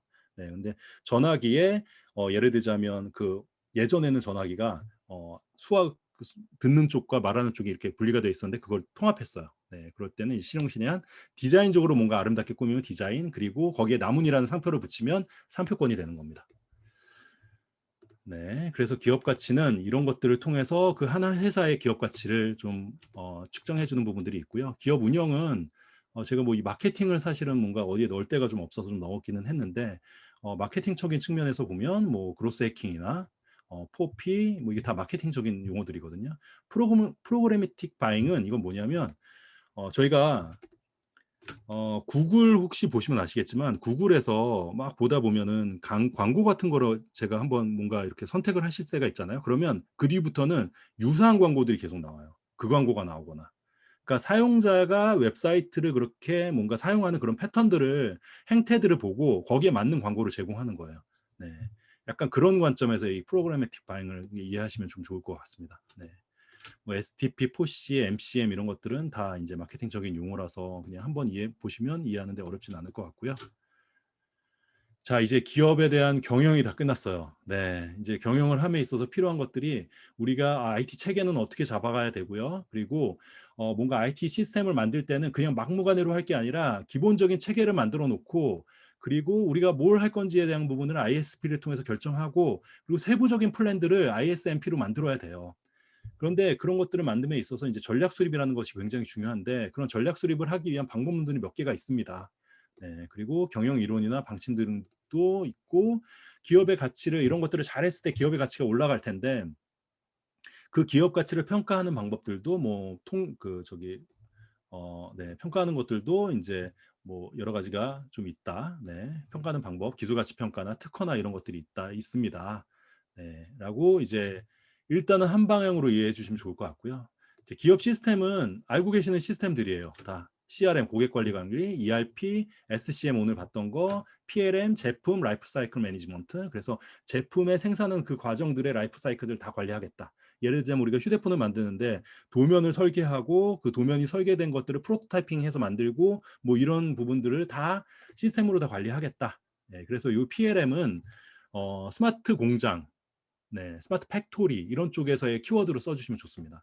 ALM은 어플리케이션 라이프 사이클 매니지먼트라고 해서 이것도 시험에 출제가 됐었던 부분인데요. 어플리케이션을 만들기 위한 그 전 과정들을 관리하겠다라는 측면이고요. 그래서 이슈 관리, 개발 환경, 소스 관리, 그리고 빌드를 자동화하는 시스템들 뭐 이런 부분들을 잘 관리하겠다라는 측면이고, ILM은 인포메이션 라이프 사이클 매니지먼트예요. 그러니까 정보도 사실은 어딘가에서 생성이 되고 결국에는 잘 활용이 되다가 결국엔 폐기돼야 되는 상황들이 있잖아요. 그래서 이 라이프 사이클을 관리하겠다. RPA는 아까 설명드렸다시피 뭔가 기업 내 단순 작업들을 일단은 지금은 네, 단순 작업들을 대체하는 AI나 이런 것들을 대체하는 부분들인데요. 네, 그런 측면이라고 봐주시면 될 것 같습니다. 네, IPA 네, 그리고 콜센터 측면에서 보면은 뭐 AI 콜센터 최근에 나온 것도 막 모의고사 때 나왔던 것 같은데, 그리고 한때는 인공지능 챗봇이 굉장히 또 유행이었어요. 그래서 인공지능 챗봇의 어떻게 보면 시스템 구성도를 얘기해봐라 뭐 이런 부분들도 있었고요. 네. 그리고 ECM이 한번 시험에 나왔어요. 이것도 120회 때 나오지 않았을까 좀 생각이 됐는데 120회 아니면 121회 때인데 엔터프라이즈 콘텐츠 매니지먼트예요. 그러니까 저희가 업무를 보다 보면 뭐 문서도 보내고 이메일도 쓰고 막 다 하잖아요. 그럼 그게 다 컨텐츠들이 다 생성이 되잖아요. 근데 이게 중구난방 개인한테 관리가 되거나 어떤 거는 굉장히 뭐 보안적인 측면에서 위험한데도 불구하고 막 관리가 된다거나 이런 거예요. 그러다 보니까 통합해서 관리하자. 문서 중앙화시키고 보안적인 측면에서도 외부 유출이 안 되게 안전하게 관리하자라는 측면에 ECM이 그런 측면이라고 봐주시면 될 것 같습니다. 시스템 통합은 이 여타 이런 어떤 시스템들이 굉장히 많이 만들어질 거잖아요. 필요에 의해서. 옛날에 만들었으면 ERP 만들고 CRM 만들고 SCM 만들고 이럴 텐데 이게 정보를 통합해서 뭔가 연계가 돼야 되는데 이게 하나하나 하다 보니까 막 그물망처럼 굉장히 막 엮여지는 거예요. 그러다 보니까 그러지 말고 EA라는 거 중간에 하나 두고 걔를 통해서 통합해. 아니면 얘가 뭔가 표준 규격을 정해줘라는 측면에서 엔터프라이즈 어플리케이션 인티그레이션인가 아마 그럴 겁니다. 네, 그래서 그런 통합적인 관점에서 EAI 기술들이 있는 거고요. 통합 유형으로는 뭐 포인트 포 포인트도 할 수 있겠지만 허브 앤 스포크라고 해서 중간에 EAI가 있고 양쪽으로 이제 부채살처럼 이렇게 관리가 되는 게 허브 앤 스포크, 메시징 버스가 저희 왜 랜선 할 때 그런 것 같은 거고, 하이브리드, 뭐 피어 투 피어 이런 관점들이 좀 있고요. 그래서 EAI는 이런 복잡한 레거시 시스템들을 뭔가 통합해야 될 때 사용된다라는 측면, 네, 이라고 봐주시면 될 것 같습니다.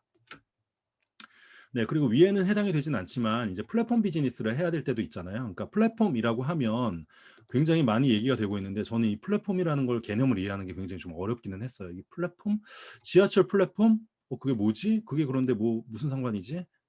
라고 했을 때 굉장히 좀 어려운 부분들이 있었는데 이렇게 이해하시면 되지 않을까 좀 싶어요. 그러니까 승강장이라는 표현은 맞고요. 네. 근데 승강장이라고 하면 교통수단이랑 승객이 만나는 그 장소잖아요. 근데 단순히 우리가 거기서 뭔가를 탑승을 하고 내리는 어딘가로 가는 어떤 그런 측면도 있지만 그 외에 승강장에는 신문을 팔 수도 있고 예를 들면 음료를 팔 수도 있고 그러니까 그런 부분에 있어서 하나의 어떤 장이 될 수 있는 거잖아요.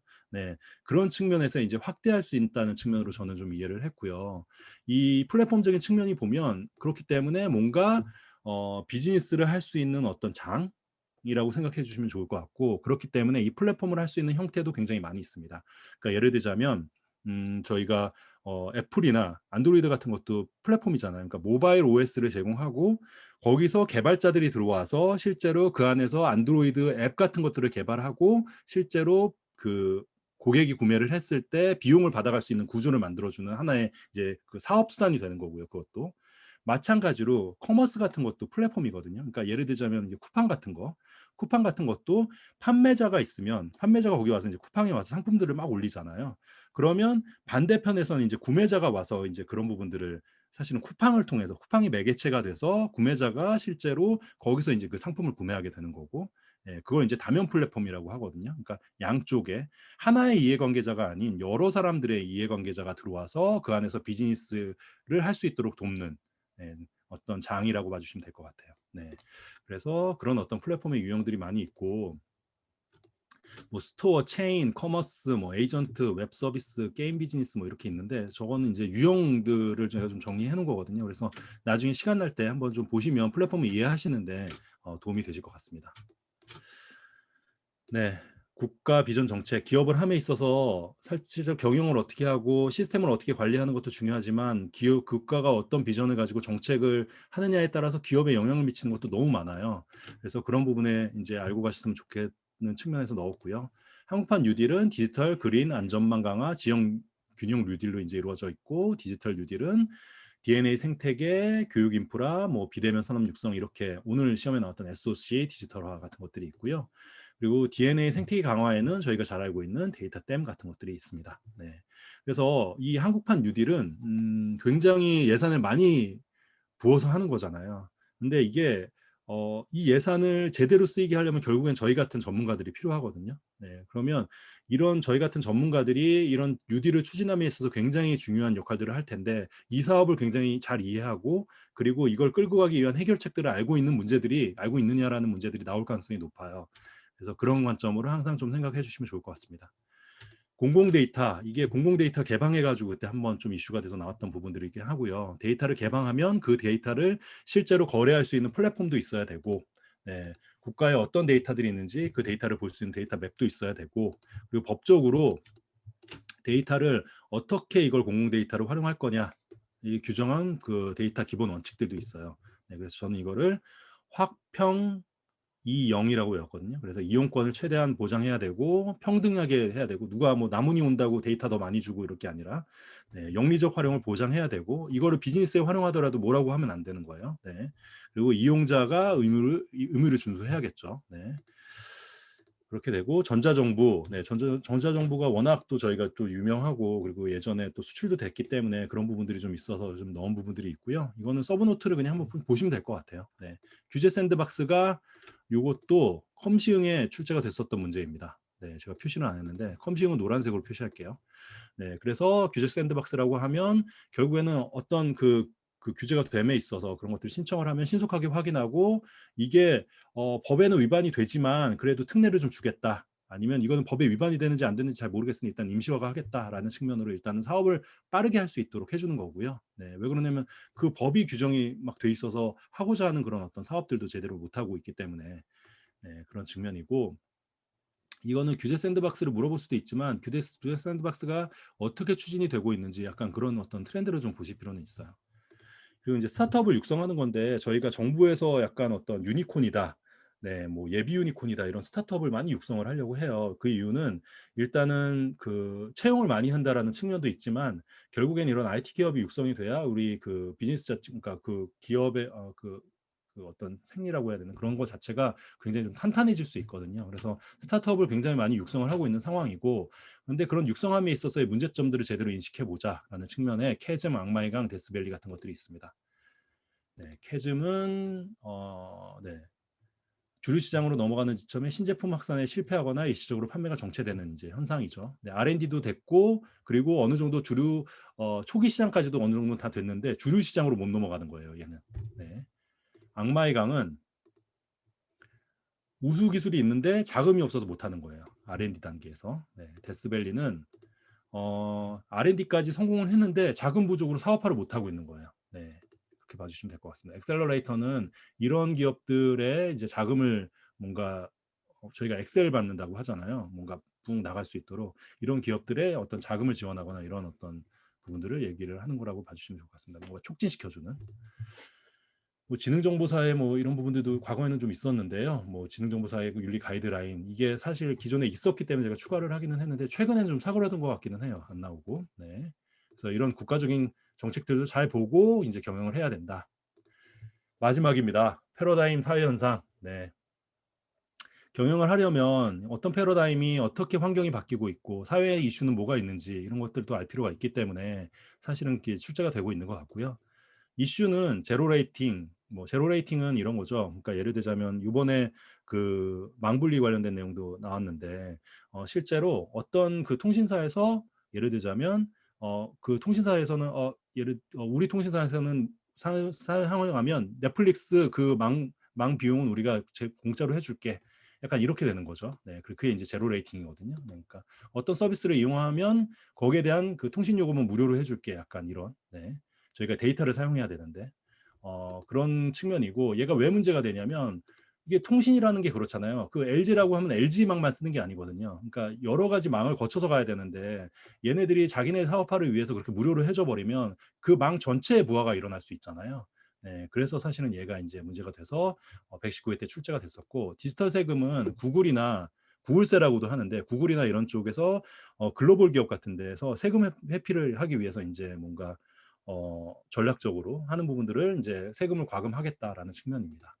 디지털 디바이드는 디지털 그 격차를 좀 줄여보자. 디지털 카르텔은 온갖 이 디지털로 이제 조작을 하는 약간 그런 측면으로 일단 컨셉을 잡고 봐주시면 좋을 것 같고요. 패러다임은 뭐 알고 계시지 공유 경제, 데이터 경제, 오늘 시험에 나왔던 구독 경제, 실감 경제, 딥텍트 뭐 이런 부분들이 있으니까요. 한번 좀 다 알고 계시는 내용이라 이런 패러다임 형태로 한번 정리해 주시면 좋을 것 같습니다. 현상, 네, 퍼펙트 스톰이 한번 시험에 나왔었기 때문에, 네, 이 퍼펙트 스톰이 뭔가 작은 어떤 영향으로 인해서 큰 변화가 일어난다라는 걸로 저는 이해를 하고 있고요.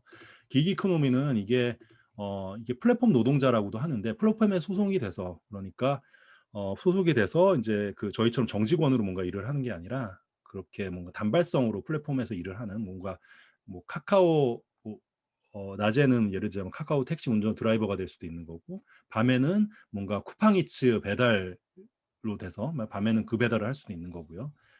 네, 그런 관점으로 봐주시면 좋을 것 같고 빅블러는 기술 발전이 막 굉장히 되다 보니까 산업 경계가 굉장히 모호해지는 거예요. 네이버는 사실 검색이었는데 어느 때 보니까 네이버가 막 쇼핑도 하고 있고 네, 최근에 금융도 하고 있잖아요. 이런 경계가 굉장히 좀 무뎌지는 현상이라고 봐주시면 좋을 것 같아요. 최근에 쿠팡이 넷플릭스 같은 그런 그 OTT 서비스를 출시한 거 혹시 알고 계시나요? 네, 그렇습니다. 디지털 노마드, 뭐 언택트, 뭐 이런 부분들도 있고요. 오늘 나왔었던 이제 딥텍트, 딥텍트 이제는 아시겠죠? 네, 언택트와 온택트를 결합을 해서 뭔가 더 끈끈하게 만드는 거예요. 저희처럼 지금 강의하듯이 온택트도 지원하면 언택트도 진행하고 온택트도 진행하면서 뭔가 플리트 러닝처럼 이렇게 강의도 지원하고 하는 네, 그런 관점에서 그 관계를 극대화하는 약간 그런 거라고 생각해 주시면 될 것 같습니다. 네, 현상은 그렇고 사회 문제 해결, 네, 사회 문제 해결하기 위해서 아마 이것도 그 스마트 시티 가면 한 번 좀 더 나올 것 같은데요. 리빙랩이라는 게 있고, 요거는 시민들의 참여, 그러니까 이게 그냥 국가에서 뭔가 정책을 두고 해결하는 게 아니라 시민들의 아이디어를 모아서 그거 중심으로 한번 해결을 해보자. 도시 문제나 환경 문제 뭐 이런 부분들을 네, 그런 관점이고 시빅 해킹도 약간 그런 측면으로 봐주시면 됩니다. 도시 또는 정부 시스템을 개선시켜 나가는 건데 이제 그런 것들을 이제 시빌리제이션, 이제 시민이나 이런 걸 통해서 이제 해보자라는 측면이었습니다. 네, 그래서 굉장히 길게 얘기를 했는데요. 지금 5시네요. 네. IT 경영은 아까도 말씀드렸다시피 뭔가 하나의 기업을 이해하고 그 기업 입장에서 생각하실 필요가 좀 있으세요. 그러니까 지금처럼 나는 그냥 어디 소속의 무슨 뭐 나는 과장인데 나는 부장인데 약간 이렇게 생각하시지 말고 좀 더 폭넓게 진짜 나는 CTO고 경영을 하는 사람이야. 그런데 지금 패러다임으로 뭐 지금 기기 이코노미가 굉장히 유행이라네. 공유 경제가 유행이네. 그럼 그게 IT에 어떤 영향이 있지? 약간 이런 관점으로 보셔야 이게 뭔가 훅 들어오는 문제들이 있어도 유연하게 좀 대응이 가능한 부분들이 있고요. 두 번째는 아까도 말씀드렸다시피 얘가 뭔가 단독 출제가 되거나 이런 부분들은 좀 적을 거예요. 네, 물론 이제 뭐 ITSM이나 BCP 이런 건 직접적으로 물어볼 수는 있겠지만, 근데 그 외의 것들은 실제로 그렇게 직접 물어본다기보다는 뭔가 어떤 것들을 하기 위한 어떤 것들을 지금 물어보기 위한 전조 현상으로 물어볼 가능성이 많거든요. 전제로. 네. 뭐 디지털 트랜스포메이션이라든지 이런 것들은 그래서 그런 관점에서 어떤 이해를 충분히 하고 넘어가시면 좋을 것 같고 제가 오늘 그 위치를 잘 잡아드렸잖아요. 그래서 그 컨셉을 좀 잘 잡아주시면 좋을 것 같고 혹시나 좀 이해가 안 가시는 부분은 지금 녹화가 된 것 같으니까 한번 좀 보시고 이걸 통해서 한번 더 확인을 해보셔도 좋지 않을까 생각이 됩니다. 고생하셨습니다.